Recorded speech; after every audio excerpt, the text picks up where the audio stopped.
So, it came around quickly, another time to regroup, and it's always a bit of a challenge to land as to what you're going to speak on. But the title of today's message, it's going to be this: be sober, be vigilant. And we've heard this often said in our meetings, but there's a couple of verses I'm going to begin with, and we're going to start in 1 Peter chapter 5, verse 8. Be sober, be vigilant. So be alert, be aware of your surroundings. You know, you're aware of what's going on. Be vigilant, so you're ready to respond, ready to act, ready to react to whatever's coming your way. Because your adversary, your enemy, the devil, as a roaring lion, like a counterfeit of the Lion of the tribe of Judah, walketh about, seeking whom he may devour. He's looking for people to destroy. And the next verse I'm going to just quickly read is Ephesians 4:27, where we're told, neither give place to the devil. Neither give place to the devil. We live in an age today where there is now a renewed interest amongst modern day Christians in sensational things, to the detriment of reading the Bible itself. We have experience-based Christianity. And we see this amongst the big names of apostate modern Christianity: Bill Johnson, Joyce Meyer, Todd White, all the rest of them. There's an emphasis on things that are foreign to Scripture. You know, charismatic deliverance services and the faking of healing, the faking of casting out devils in these services. Messages given about spiritual warfare, people getting up, screaming and shouting at the devil and telling him what to do. And even amongst Christian teachers today, the sounder teachers and preachers, you'll notice that when they give a message on some of the far out topics, there's a lot of interest. But they barely receive any attention when they talk about the blood, redemption, sanctification, sacrificial love and sacrificial giving, holiness and purity. They're not as interesting to modern day Christians as the wild and wacky things. But as I've said, when messages are given on devils, unclean spirit, the paranormal, the occult, the weird, supernatural, esoteric, you'll get millions and millions of people tuning in to listen to what these people have to say. And I was thinking this as well, you know, we've read the cross-reference in Acts about the people always wanting to hear some new thing. And you've got a generation of believers today who've been saved, born again, but they carry baggage. You know, a lot of people today are brought up watching horror films, brought up reading books about magic, Lord of the Rings, Harry Potter, Star Wars, and a total lack of Bible reading and sound doctrine as they've been brought up, even in many so-called Christian homes. So a lot of us, myself included, we're in very rough shape when we get saved, and there's a lot of learning to do. And as such, there's an overemphasis today on sensational things. Last night, for a bit of fun, we were flicking through the radio in my car, and we found some Christian or so-called Christian radio channels, UCP, Premier Praise, and we listened to them for a couple of minutes, and it's just naff, isn't it? It's not what we like. It's not sound doctrine. No longer do the majority of modern Christians want to walk with the Lord according to His Word. They want something more. You know, they want a fleshy experience. They want to be thrilled and scared and excited. And it's all about what feels good, and experience, and my experience and your experience. And as such, tying back to the first verses I was talking about, there's a lack of sobriety. That's having sensible, rational thinking, and vigilance today amongst Christians, being on guard, understanding what's going on and ready to respond and judge it by the Word of God. Whilst you're distracted by all of the sensational stuff, ask ourselves this: what is sin doing in your life? Whilst you're looking over here, what's going on over there? And when you wake up for work on Monday morning, and the rubber hits the road, and you're mixing with ungodly people, and you're dealing with all the stresses and pressures of life whilst trying to maintain a good Christian testimony, how is knowing all the 13 bloodlines of the Illuminati going to profit you? We know from reading our Bibles we've got three big enemies to deal with. We have the world, the flesh, and the devil. And we read about how the Lord dealt with all three during his wilderness temptation in Luke chapter 4. But on a practical level, for all of us, the flesh is our biggest enemy. And once we can learn to put down the flesh, then we'll have a chance of being able to walk contrary to the world, and in doing so we'll be able to resist the devil and his schemes. But like even in Sam's message, learning to stand, learning to walk, learning to run, it all takes time. I gave a message on Friday this week about responsibility and individual accountability to God. You know, when all is said and done, you know, we are responsible for what we do, regardless of what everybody else around us is doing. How are we handling ourselves? And it leads me on to the 4 points I want to make here. With all that said, when should a Christian be on their guard the most? When are you at your most vulnerable? When are you most likely to give place to the devil, as we've read? When are you most likely to fall? When are you most likely to go off into sin? So here are 4 times in your life when you're going to have to be on your highest alert. The first one, occasion, or situation, is when things are going really well. When things are going really well. It sounds odd. Why would you need to be on your guard then? 2 Samuel chapter 11, verses 1 and 2. And it came to pass, after the year was expired, at the time when kings go forth to battle, that David sent Joab and his servants with him, and all Israel, and they destroyed the children of Ammon, and besieged Rabbah. But David tarried still at Jerusalem. So he's back home. And it came to pass in evening tide that David arose from off his bed, and things are going well, and walked upon the roof of the king's house. He's just going for a stroll. And from the roof he saw a woman washing herself. And the woman was very beautiful to look upon.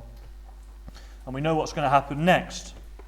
So in context, I read these 2 verses because David has just come through some tremendous times of victory and blessing in his life. You know, think about it this way. He's been chosen by the Lord from a young age. He's defeated Goliath. He's been anointed king of the house of Judah. That's 2 Samuel chapter 2, verse 4.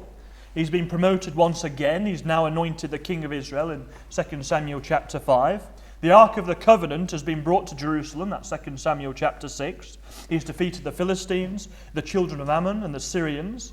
He's had a fantastic run, and he's feeling great, you know, about the way things are going. Things are going well for David. And just as he's at his mountain top, you know, he's sending his men to fight this battle. He's at home in Jerusalem. Things are going great. He gives place to the devil. He drops his guard. He gets into sin, and it all goes downhill from there. You see, it's Bathsheba, and then there's adultery, as we've heard this morning, the 2 unpardonable sins, adultery and murder in the Old Testament. So he gets into sin. And David, he has serious problems after this with his children. He loses his joy, and things for a time fall apart for David. So the lesson here is this: when things are going well for you, be very careful, be extra careful to stay humble and thankful to the Lord, to give God the glory. Because when you're on a run of blessings, when things are going fantastic for you, that's when you're in your biggest danger of cooling off towards the Lord. You know, perhaps you'll begin to start to feel like you don't need him as much.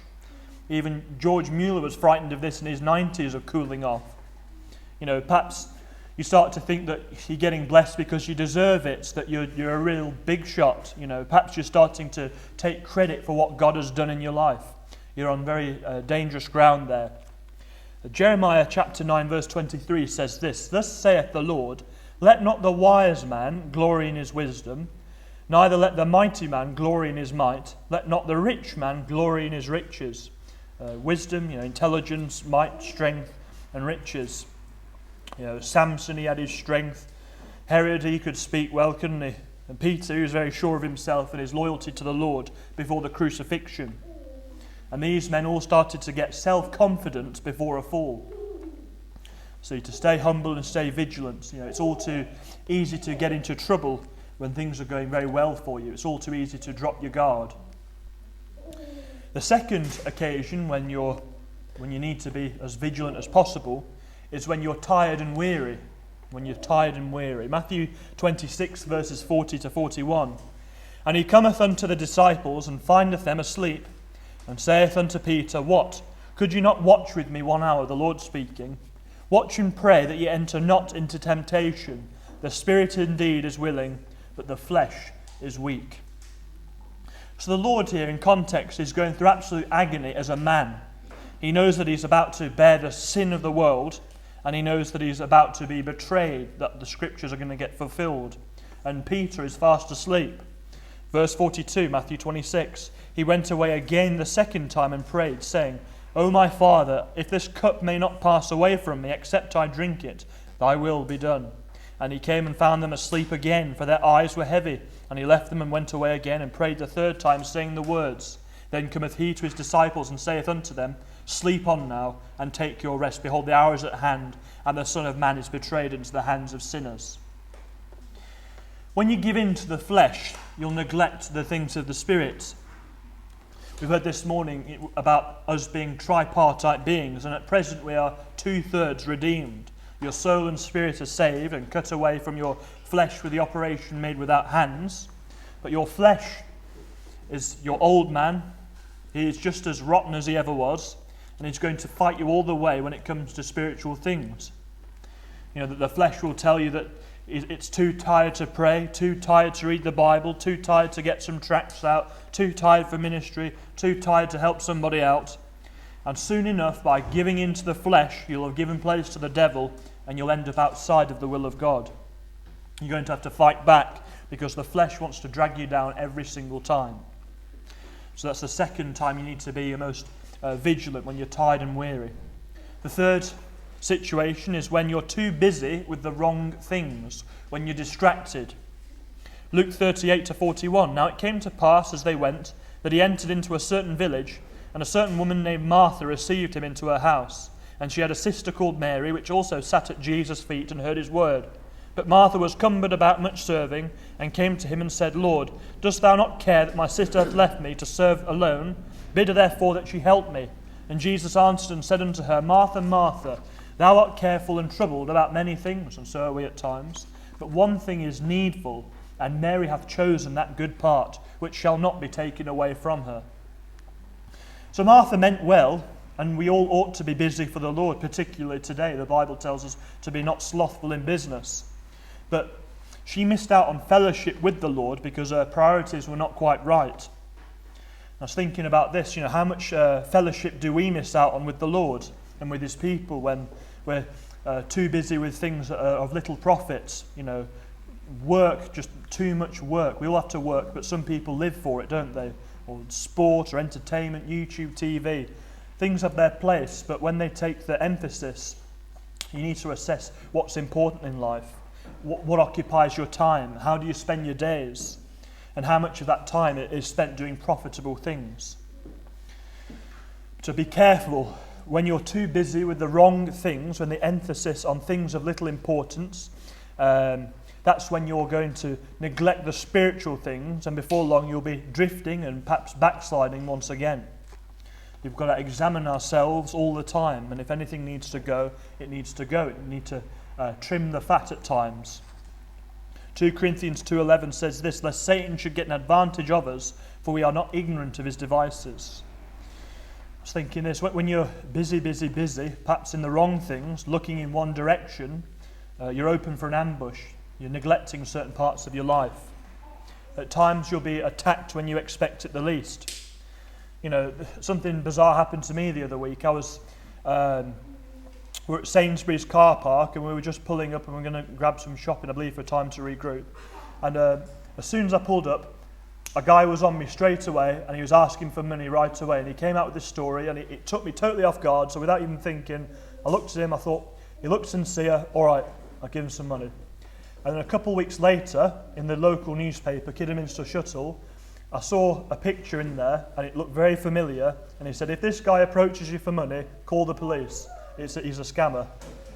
So the lesson is this: you've got to be on your guard at all times, be vigilant, because when you get caught and blindsided like that, you don't often have time to think, to react properly. The The fourth occasion as to when you need to be most ready, most vigilant, is when you're alone. When you're alone. There are going to be times in life when we're going to have to be alone. And perhaps the Lord wants to set us apart for a while whilst he deals with us individually. And we know today that good Christian fellowship, the right kind of fellowship, is hard to come by. But there are many Christians today who choose not to have fellowship with other believers, not because of doctrinal issues or sin, but because they think they are too spiritual, to associate with other lesser believers. Listen to these verses. Ecclesiastes chapter 4, verses 9 and 10. 2 are better than 1, because they have a good reward for their labour. For if they fall, the one will lift up his fellow. But woe to him that is alone when he falleth. Woe to him that is alone when he falleth, for he hath not another to help him up. Proverbs 27:17. Iron sharpeneth iron, so a man sharpeneth the countenance of his friend. We help each other. Galatians 6:2. Bear ye one another's burdens, and so fulfill the law of Christ. We help each other out. We make life easy for each other where we can. And Proverbs 11:14. Where no counsel is, the people fall, but in the multitude of counselors there is safety. We need different points of view, perhaps, people to sound ideas off, keep us in check. I was thinking this, when you isolate yourself, when you will not fellowship with other believers, even though you could if you wanted to, ask yourself these questions. Who is challenging you? Who are you going to for advice? Who is teaching you? Who is rebuking you? Who is pulling you up when you step out of line? Who is going to help you when you've cut yourself off from everybody else? Who are you going to help with their burdens, and who's going to bear your burdens? Who are you helping? I was thinking this, even in the garden, Eve, she got messed up when she was alone, when Adam wasn't on the scene. And we've seen this time and time again at the Oaks Church. People get offended, they leave, and they try and go it alone. And they often always come off the worse for it. So we've got to be careful, be extra vigilant when you are on your own. We need balance, and we need fellowship at times. So to finish, we're to be on our guard and extra vigilant when things are going well, when we're tired and weary, when we're going flat out with work or ministry, when we're really, really busy, and when we find ourselves alone. Amen.